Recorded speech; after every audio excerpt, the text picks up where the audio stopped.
in a Bundt pan. Hi, I'm Elaine from Food Bod Sourdough, and you're back here in my kitchen because today I am showing you how I bake sourdough loaves, sourdough bread in a Bundt pan. So just to give you a little backstory, this is the first Bundt pan I was ever given. My very special friend sent it to me as a Christmas gift a few years ago. And being that I'm a bread baker, I'm not really a cake maker, first thing I did was try baking bread in it. And it worked really well. And suddenly there's a whole different use for what can be quite an expensive pan, but also to be able to create bread in a different shape instead of all just being about cake. And at the end of the day, sourdough is sourdough if it's made with a starter. It's not about the shape, it's not about what you've put in it. If you have got bread that's made with a sourdough starter, it's sourdough. So what you'll see in front of me are all various bread creations made and baked using Bundt pans. And in this video, you're going to see how I do that. So I've got many and various recipes of making sourdough in Bundt pans across my various books. In my new book, The Sourdough Bible, you'll see a fully detailed written out process for using a Bundt pan for making sourdough, and also lots of variations on a theme. So one of the beauties of this, one of the beauties of using a pan like this, the same as if you use a loaf pan, is it doesn't really matter what your dough is like. So if you've created a dough that you think is just really sticky, you're not sure it's going to hold its shape, I will always recommend bake it in a pan. And that can be a loaf pan or that could be a Bundt pan. And the beauty is that the pan gives it shape, the pan gives it the structure that your dough may have lost or that you're not sure about. So I've got recipes that include lots of dark rye flour because it can be really sticky. Stick it in a Bundt pan, it's perfect. So these in front of me, this one is my cinnamon and raisin Bundt pan loaf from my Sourdough Whisperer book. This one is just one that I created because I had some stuff that needed using up. So I threw in some whole grain spelt flour, some bits of chocolate, some broken up chocolate oatcake things that I had. It's got a bit of butter in it, soften it up. So you can mix around and play with these. And what you'll see through this video is the process that I use to be able to create a flat base on these. So these are all standing perfectly because they've got a nice flat base. And that's achieved because of how I weight the dough into the pan when baking. So it's a process that I've created to be able to have a lovely flat base on your bread, but also to push the dough into all the crevices and details in your beautiful Bundt pans. So when you get something like this, which is a festive one, a Christmas pan, with all this lovely detailing, you want to be pushing the dough quite strongly, firmly into that pan to get that detail. So you'll see that through the process that I use for baking them. You'll also see some little Bundt lip pans, so muffin pans for different Bundt shapes. So something like this, which is a mini version, you'll see that pan in use. And just like that, there's an oven pinging, excuse me, because that's what we do.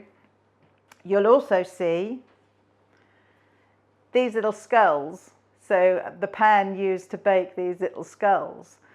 And what you find with baking in a Bundt pan is you get a really, really crusty outcome. So when these are first baked and they first come out the oven, they're really crusty because you've got so much of the dough that's touching the pan. You get a brilliant crust on them. So if you want like some crusty dinner rolls or something, you've got this fabulous crust on the outside, soft and fluffy on the inside. And these are just made with my standard master recipe. So this video is to show you the process that I use with taking dough that we've already made and how to then prove it and bake it in a Bundt pan. And really, I have to say, the world is your oyster.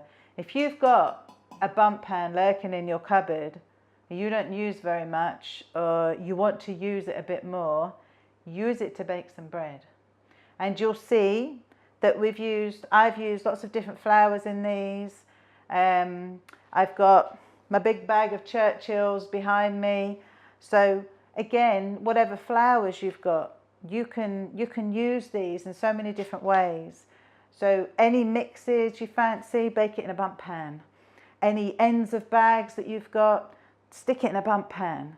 So if you've got dough that you're not sure what it's going to do, flour you're not sure about, you don't know if it's going to hold its shape, stick it in a pan. And a Bundt pan just gives you a bit more fun. Creates a fabulous shape. Yeah, as you can see, this is something that I enjoy. So this video is all about how I take my bread recipes and convert them for baking in a Bundt pan. What I have in front of me now are doughs that have been fully proved. So we're using here my standard process master recipe. And you can pimp this however you want. Like I said in the introduction, there's so much you can do with this. So what I've got in front of me is a couple of doughs to show you how I would then put them into the pans. So the starting one here is literally just my standard master recipe. So this is my 50 grams of starter, 350 grams of water, 500 grams of flour and the salt to taste. So in this I have used Churchill's. So I've used the Cotswold flour, Churchill's strong white. I could have also made it with the strong white flour. I could have made it with Canadian. So this one is just my standard master recipe process. And all I'm going to do is show you how this is then going to go into the pan. So we're going to use this one, a lovely swirl. Oh, I do like using this pan. And you're going to see quite a few of these in my new book. So in my book, The Sourdough Bible, I've got the full process written up and lots of different ideas for making loaves in Bundt pans. So for this dough to go into this pan, this is what I do. So exactly as I would normally do to pull dough together to go into a banneton, pick it up and pull it into a nice ball. You don't need to worry too much about how firmly you do this, because like I said, the Bundt pan is the thing that creates the shape. But we're doing this as much to make it easy to pick up. So we've got a nice ball of dough here. What I'm going to do is stick my fingers in the middle of it, and basically I want to create a large bagel or donut. It's going to create a nice hole in the middle, which is going to go over the stem of your Bundt pan. And don't worry if it's a bit uneven, you can push it around. You can do what you like with it, because this is the joy of baking in a Bundt pan. It's going to even it out for you anyway. So that's one way of doing it, is to just pull it together, pull it into a ball, stick your fingers in the middle, pull the hole in out from the middle and stick it over the stem of your pan. It's really good fun. Especially if you feel like you should be really gentle with your dough and it scares you, do it. It's brilliant. So what we're going to do with the other dough, just going to use this one, this lovely braided pan. And I must thank Nordic Ware again for all these fabulous pans. I'm going to take this dough.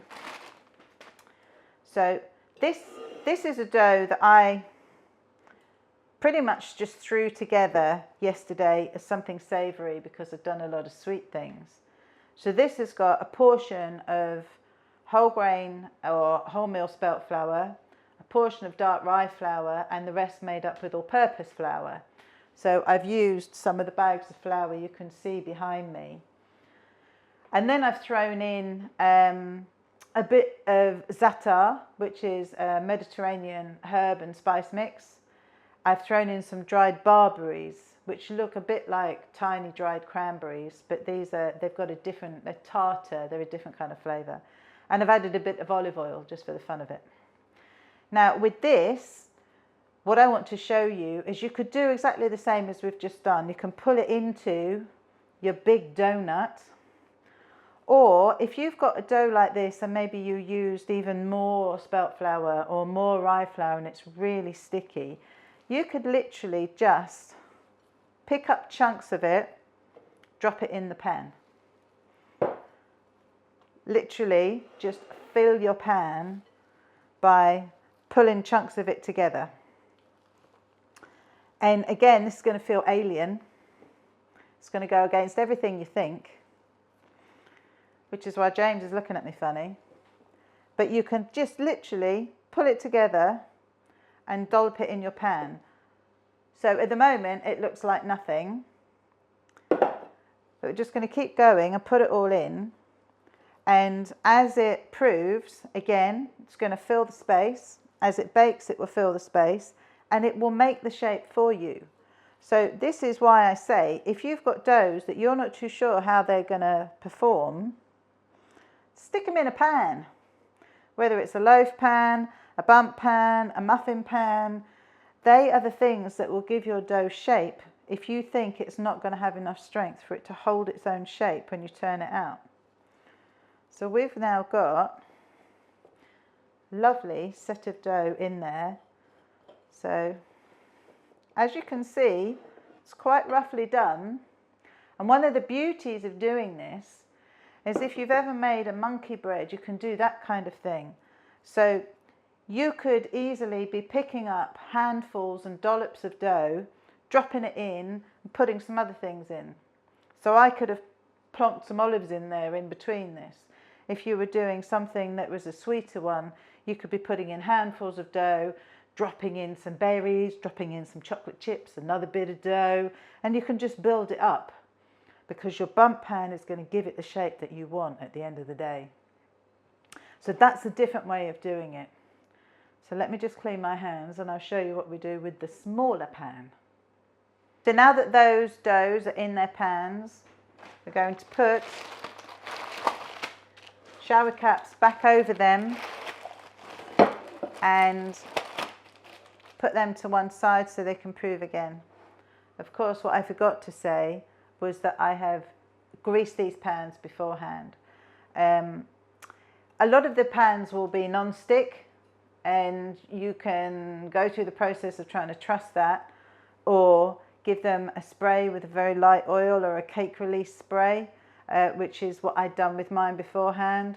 If you're doing something that's a sweet dough, you could always butter it, but you know your pans, so do whatever you need to for your pans would be my suggestion.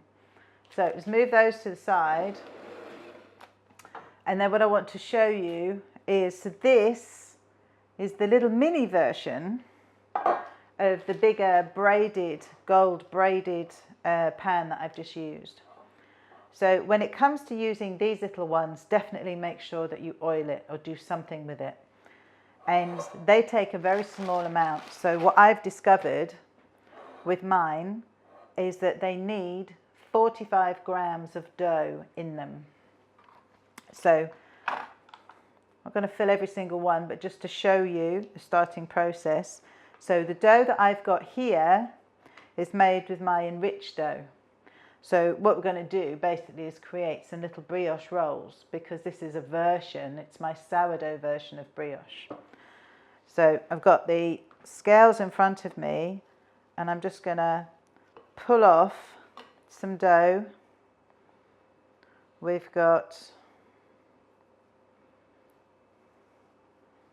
here we go, 45 grams.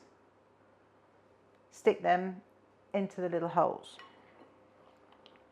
And with this, again, if you wanted to, you could be maybe rolling this little bit of dough in some seeds if you wanted to. You could be adding some extra things to it if you wanted to. The world is your oyster really with these.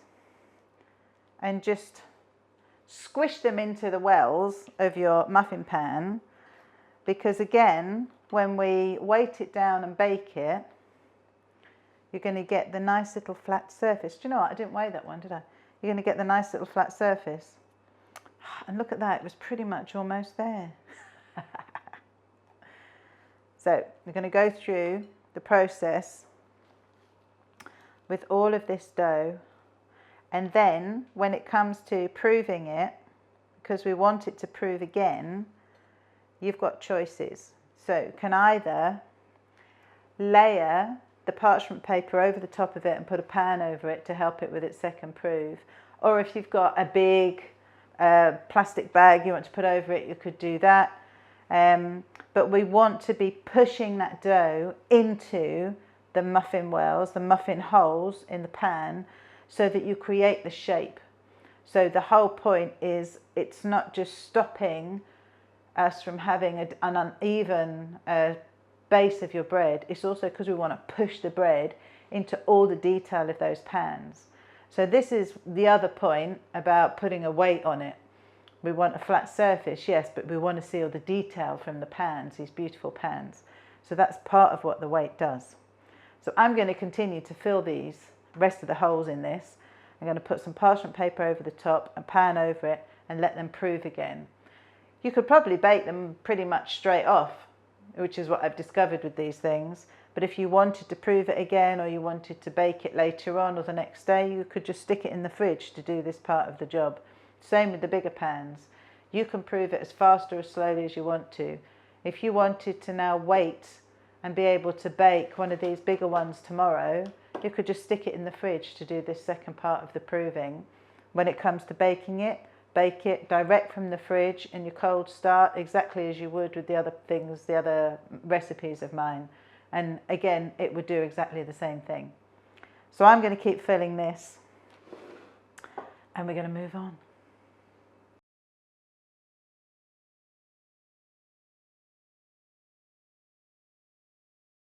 I'm going to leave that now so that this pan has just got those 9 things, those 9, what do you call them, muffin slots filled, to show you the skull pan. So the skull buns rolls that you saw at the beginning of the film, this is the pan that they were made in.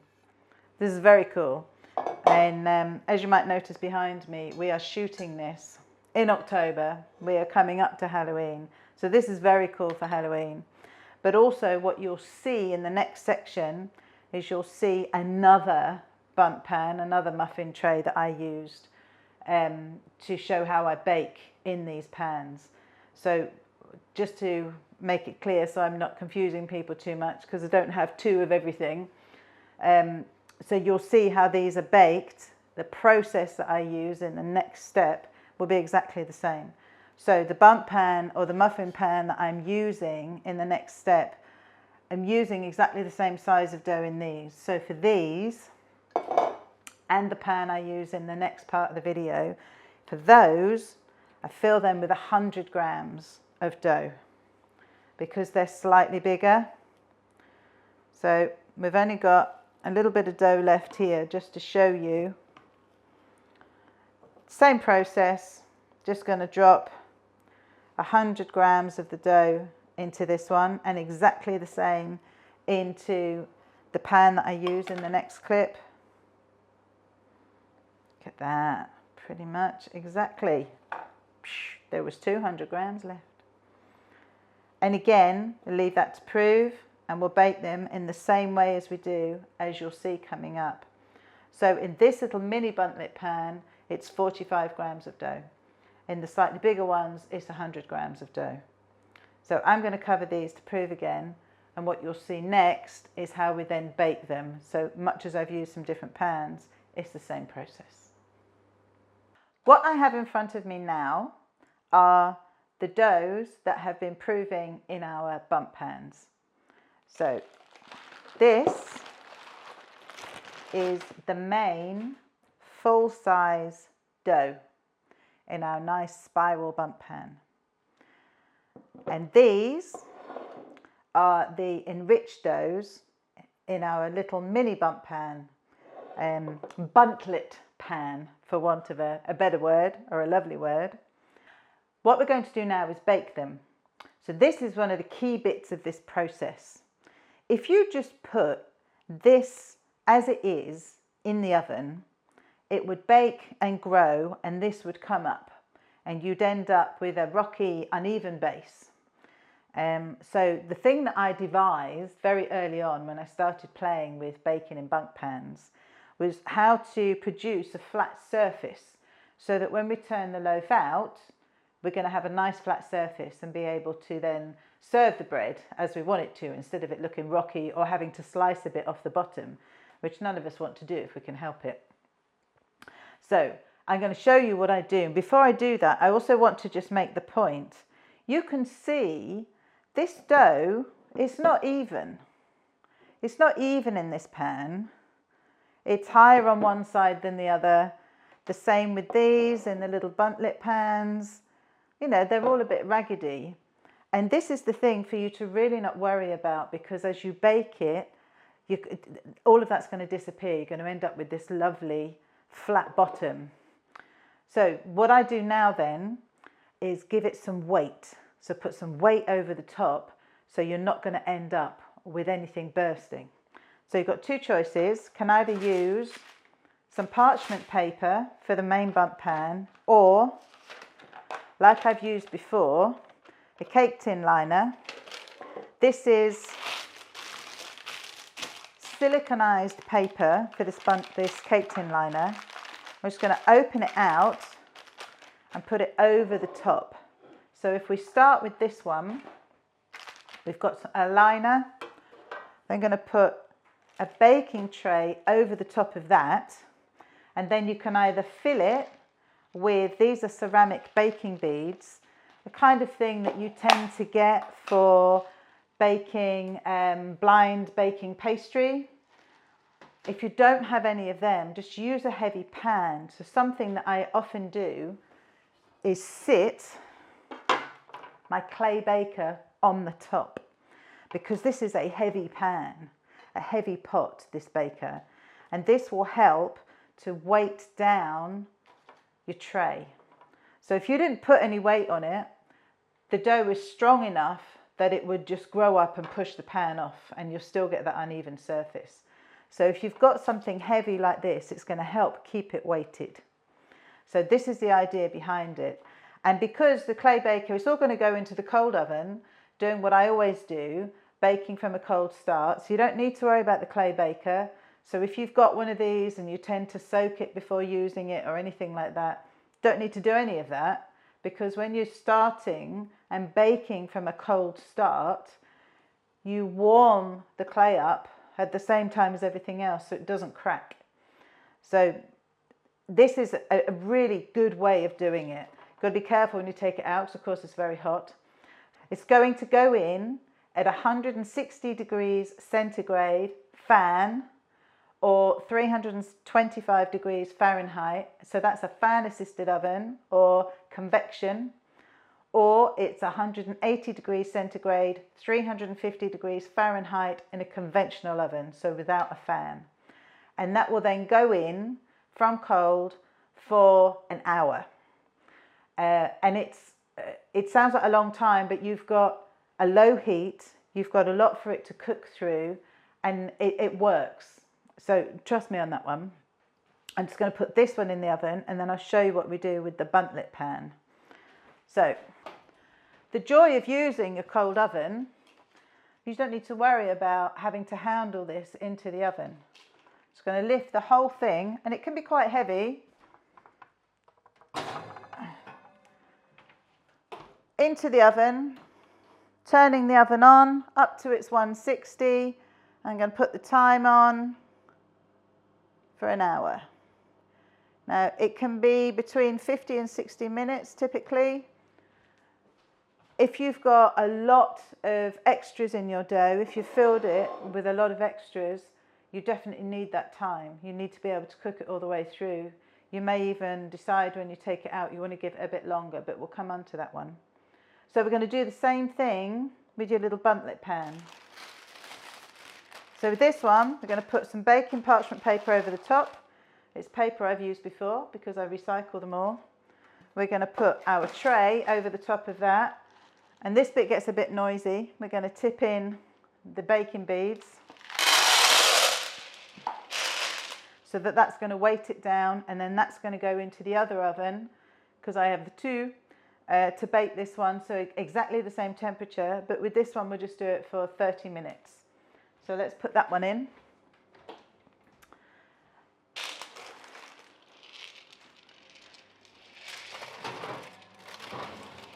And in they go. Again at 160. And we're going to put that one on for 30 minutes.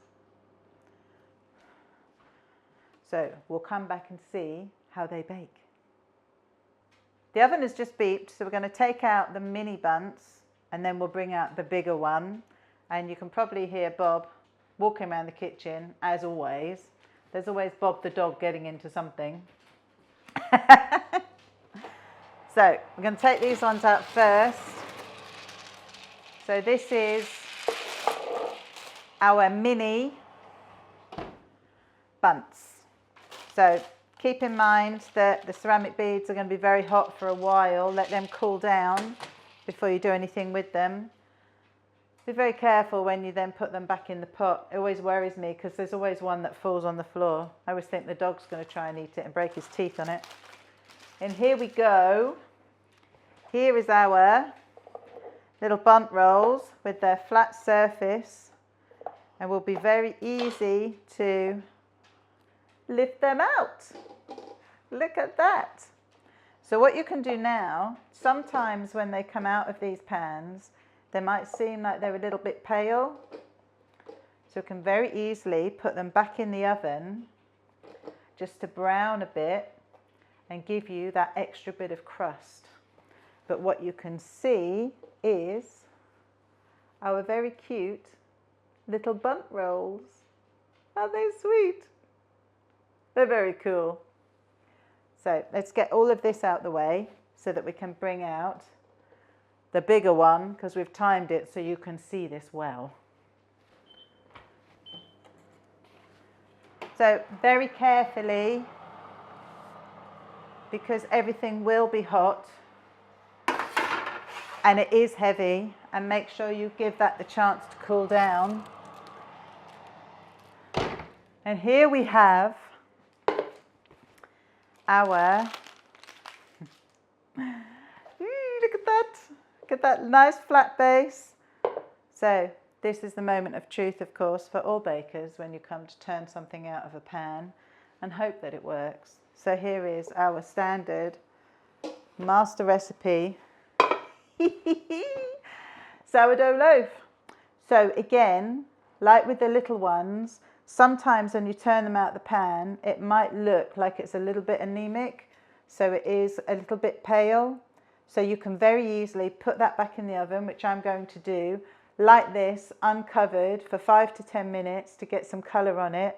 It's not going to change the shape. The shape is now formed, but it will just give it a little bit more colour. But what you can see is, look at all that detail. So that's what we got from putting that weight on the top to give it that shape. We've got lots of crust. You can see the work of the sourdough in that, and we'll give it a bit more colour, and you can see what it looked like when it come back out. But how cool is that to put that on your dinner table? And this is just being made with a standard white master recipe dough. So when you start to put other things in it, you'll see the colours and the different ingredients through the dough as well. And you can pimp it and, you know, decorate it however you want for a table. And yes, you'll get some funny little shaped slices, but all goes down the same way. I'm going to put that back in for 10 minutes. So here we are. I put these back in the oven briefly, just so we have an extra bit of colour on. And you can see we now have some nice colour on our loaf and on our little minis. and lots and lots of crust. So I'm going to see if this is cool enough to be able to hold and break this for you. These are beautifully crusty. So let me show you what's inside these lovely rolls. Lots of lovely, soft, oh, it's still warm. Lots of lovely, soft, beautifully created sourdough. And, you know, that always have to be the chef's perks. I can tell you for a fact, it's really good. And the crust on it is so nice. And I now have a hand in front of me asking me to pass him a bit. I really hope you'll give it a go, because it's just really good fun. Fun to do with the children, fun to have something different on the table. You know, fun with bunts, basically. So I hope you've enjoyed the video. I hope you'll give it a try. I hope you'll check out some of my other recipes, play around with lots of flours. And yeah, that's it from me. I've been Elaine, and I'm now going to eat this.